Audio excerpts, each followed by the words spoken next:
The single most important truth about Bitcoin mining, energy, and the environment. Proof-of-work mining will help to decarbonize the grid and lower the cost of energy production, Reed College professor and Bitcoin Policy Institute fellow Troy Cross writes. Last week, Greenpeace USA splashed laser-eyed animations of JPMorgan Chase CEO Jamie Dimon and BlackRock CEO Larry Fink on Manhattan skyscrapers, along with shocking statistics about Bitcoin mining's energy use and emissions. Bitcoin, according to its bombastic ad copy, uses more energy than many countries, emits more carbon than millions of automobiles, and its pollution will only get worse.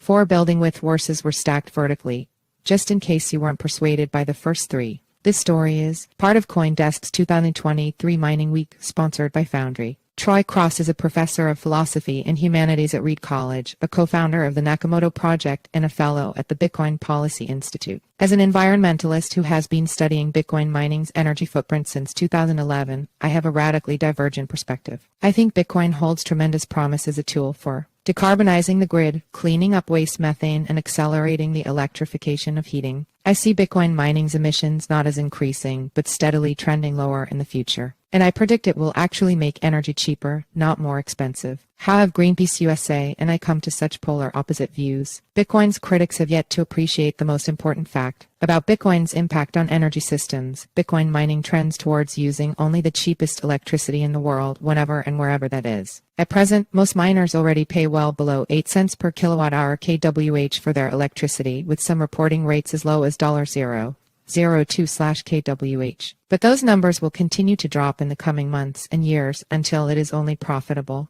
to mine Bitcoin on free or nearly free power. In what follows, I will first support this claim and then show that the effects of Bitcoin buying up nearly free energy are a net positive for energy systems and the environment. Why Bitcoin miners will only use the world's cheapest electricity. Here are some undisputed yet underappreciated facts about Bitcoin. Miners earn Bitcoin from 2 sources: the block subsidy and transaction fees. Transaction fees currently are a negligible percentage of miner revenue, so we will set them aside. The block subsidy is how new Bitcoin enters circulation. 900 fresh Bitcoins are awarded to miners worldwide every day, roughly in proportion to their computing power. This issuance rate drops by half every 4 years in an event known as the halving. In April 2024, that supply of new Bitcoin will drop to 450 BTC per day and stay there until 2028, when it drops to 225 BTC per day. Bitcoin is a fungible good produced from the same input, electricity, at roughly the same rate by the same specialized mining machines, application-specific integrated circuit, or ASICs, wherever they operate around the world. Once mined, Bitcoin is sold in a global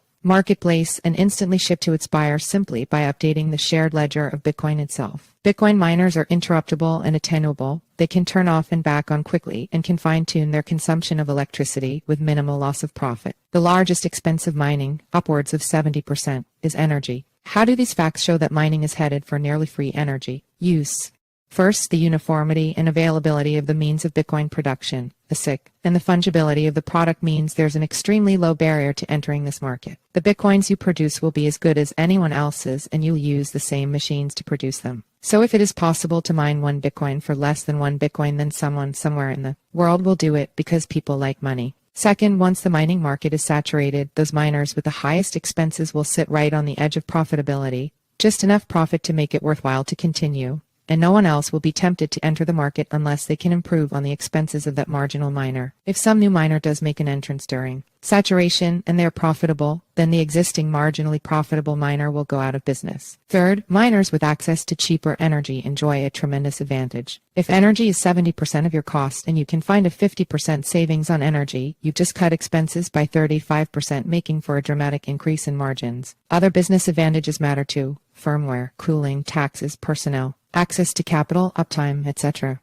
But the 800-pound gorilla is your electricity bill. If you have a significant disadvantage on a cost that accounts for 70% of your expenses, then no matter your other advantages, your business is on the chopping block. Cheaper energy reserves will be tapped somewhere in the world until you hoist the white flag and auction off your assets. Fourth, the halving of Bitcoin issuance, which will next happen in April 2024, violently shakes out less efficient miners every 4 years. When the total amount of money Bitcoin miners are expected to spend worldwide on energy decreasing by nearly 50% in 9 months, which it will, absent a doubling in Bitcoin's price or a dramatic spike in the fee market, any miner with thin, or even moderate, margins will be forced to find cheaper energy or perish. Impacts of an energy cheapskate. So we can conclude that Bitcoin will trend towards the cheapest energy in the world. What follows from that? One immediate implication is that Bitcoin is not going to push up utility rates for anyone very much for very long. It simply can't. If the entry of Bitcoin miners into an electricity market raises most users' prices significantly, those prices will subsequently be higher than other regions of the world, and it will be more profitable to mine somewhere else. The miners in the region with newly expensive power will then be on the chopping block. Furthermore, miners, since they are interruptible, will never use power at times when power is most expensive, when it costs more than a Bitcoin just for the electricity to mine a Bitcoin, so will never contribute to the peaks of demand within a grid. Those demand peaks bear much of the responsibility for infrastructure needs and high power costs. While miners may raise price floors, not too significantly or they'll be outcompeted. They will most definitely not raise price ceilings. Another conclusion on the environmental front is far more dramatic. The cheapest energy in the world is energy that no one, at present, wants. This means energy that is stranded in space or produced at the wrong time. Such nearly free, excess electricity is mostly the result of generation that cannot readily adjust to changes in load: nuclear, hydro, wind, or solar. For a gas plant, if demand drops, one simply throttles back the gas. But when demand drops during some part of the day, or as heavy industry leaves a region, these non-fossil sources of power cannot drop their production as well, and consequently, prices fall. With ambitious plans for deploying renewable generation, such overabundant pockets of electrical power will only expand in the coming decades. See also, Bitcoin mining is good for the environment and better for the energy grid. Opinion: Bitcoin buying up unwanted power produced by intermittent renewables at the wrong time, or by nuclear or hydro facilities in local power markets with insufficient demand, improves the economics of those forms of electricity generation. An analogy may help here. Suppose a bakery customer agreed ahead of time to buy a certain amount of pastries each day, unless it was a busy day, in which case they'd cancel their daily order. Suppose the customer also agreed to buy up any unsold pastries at the end of each day. That's Bitcoin mining. Just as the ideal bakery customer would be regular, but also deferential to other buyers, miners agree to buy a certain amount of power in advance in a predictable way for a low price, but they turn off their machines to make way for other buyers with higher bids during demand spikes. And just as the bakery buyer lies in wait for wasted baked goods at the day's end, so too do Bitcoin miners with older, less efficient machines wait for the only energy on which they are profitable, the free stuff. In both cases, the seller of pastries or power is able to meet their customers' demands, but also count on steady revenue as a result of this very special and flexible buyer. Another consequence of Bitcoin's stingy energy shopping is that it is well suited to clean up energy that is also waste. Flared methane is not earning any money at all, but can be used to generate electricity and mine Bitcoin. It follows that Bitcoin miners will seek out flared gas, whether on landfills, at wastewater treatment facilities, farms, or oil fields, and take advantage, mitigating what the United Nations calls the strongest lever we have to slow climate change over the next 25 years. Finally, all of the energy entering in a SiC as electricity leaves is heat. Miners who find a way to sell this heat will have a competitive advantage over those who do not. This is already happening in a variety of settings: spas, distilleries, district heating, where it makes sense, and we can infer it will continue if it is profitable. In sum, Bitcoin mining is a nearly perfect market with margins trending to zero, whose most significant input is energy. Given that mining is location agnostic, scalable, and flexible, it will inevitably happen where and when power is cheapest. That means non-rival consumption of wasted energy, which in our current energy landscape is the unavoidable byproduct of non-dispatchable generation.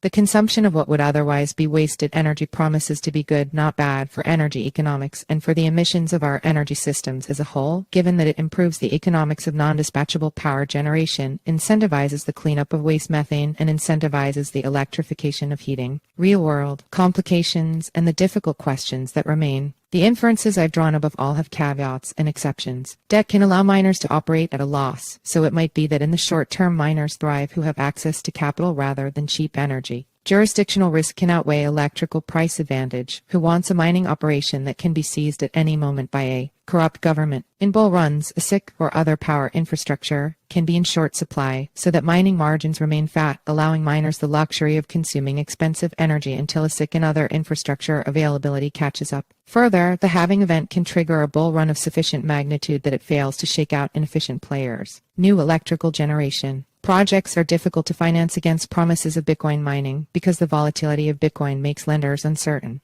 And cheap electricity from intermittent renewables comes with significant downtime, while ASIC depreciate at a steady rate, posing a challenge for mining purely on renewable success. Finally, states subsidize energy and regulate energy markets in ways that make my Econ 101 analysis locally fail, e.g., when coal-fired power plants are subsidized, there are suddenly economical ways to mine Bitcoin. Any electrical market may be rigged such that Bitcoin miners lock in low prices while other buyers are forced to pay more as a result of the increased demand. All of these qualifications are true, and partially explain the events triggering a barrage of negative Bitcoin mining press over the past 2 years. When China banned Bitcoin mining during a historical bull run in price, electrical rates mattered little, and easy money flooded the Bitcoin mining industry, leading to a mad scramble for electricity at any price, straining some local grids and keeping open some fossil fuel plants that were scheduled to close. But the qualifiers above are exceptions that prove the rule. Each represents some kind of temporary aberration or failure of markets which, in the long run, must give way to the relentless march towards nearly free energy.